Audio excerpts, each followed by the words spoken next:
kuyashinda maumivu ya kumpenda si kupenda. Hii ni hali ambayo watu wengi nawakuta zaidi vijana wanapokuwa wanatamani kuingia kwenye mahusiano, kwa kujikuta wanahisia juu ya mtu fulani na yeye anaonekana hajali ama anachukulia jambo la kawaida. Na inawezekana tayari mtu ameshafunguka na kusema ukweli. Hali hiyo huleta maumivu ya kihisia na msongo mkubwa wa mawazo kwa mtu anayependa pale asipopendwa. Unachotakiwa kufahamu ni kwamba kuna tofauti kubwa sana baina ya kupendwa, kupenda na kupendana. Kupenda na kupendwa ni swala la hisia za mtu na hisia hazizuiliki, kwani zipo nje ya uwezo wa kimaamuzi wa mtu.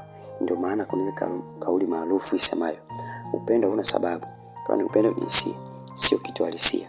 Hii ni tofauti kwenye neno kupendana ama kuingia kwenye mahusiano, kwani yale makubaliano ya watu wawili kuingia kwenye mahusiano ya kimapenzi hadi kuelekea ndoa. Hii ina maana unaweza kuingia kwenye mahusiano na mtu au la, lakini hawezi kuamua umpende nani au upende na nani, kwani kama utalazimisha itatumika nguvu ya nje ya kihisia ambayo mara nyingi huzua balaa kuridhishwa na mahusiano baadaye kwa mmoja wenu. Hapo unielewe sasa, upendo haupo kwenye nguvu ya vitu, ila upo kwenye nguvu ya hisia. Sasa unapompenda mtu na yeye hana mapenzi ama hana hisia za mapenzi kwako, usijidhuru wala kujilaumu.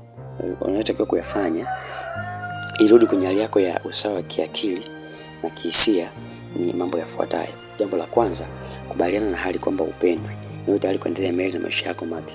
Hii itakupa nguvu na uhuru wa kuendelea mbele. Jambo la pili, kumbuka kuna watu wengi wanaokupenda, tena upendo wa kweli.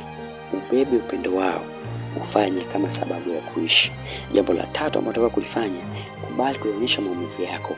Unaweza kumshirikisha mtu mwingine juu ya swala, akakupa ushauri, akakupa kampani ama ushirika wa kuwa karibu ambao utakusaidia kukuondolea upweke.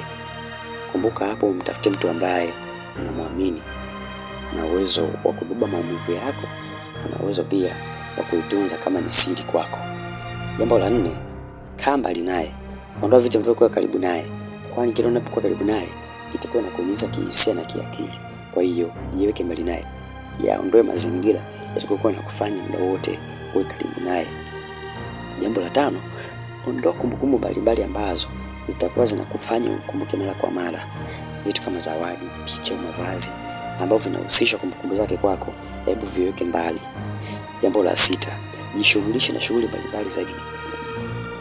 Unapotaka kumkumbuka, ukasikiliza muziki, ukatembea kidogo ndugu jamaa na marafiki, ama ukatembea mtaani, ukasoma vitabu, ukatazama movies, ukasikiliza jumbe mbalimbali na kadhalika. Kumbuka, uwepo wako duniani ni muhimu sana. Usijidhuru kisa mahusiano, ila jifunze kubeba maumivu.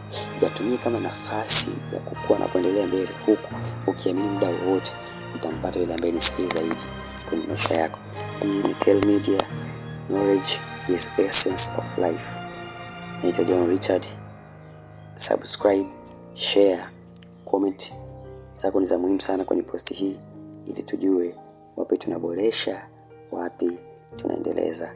Asante.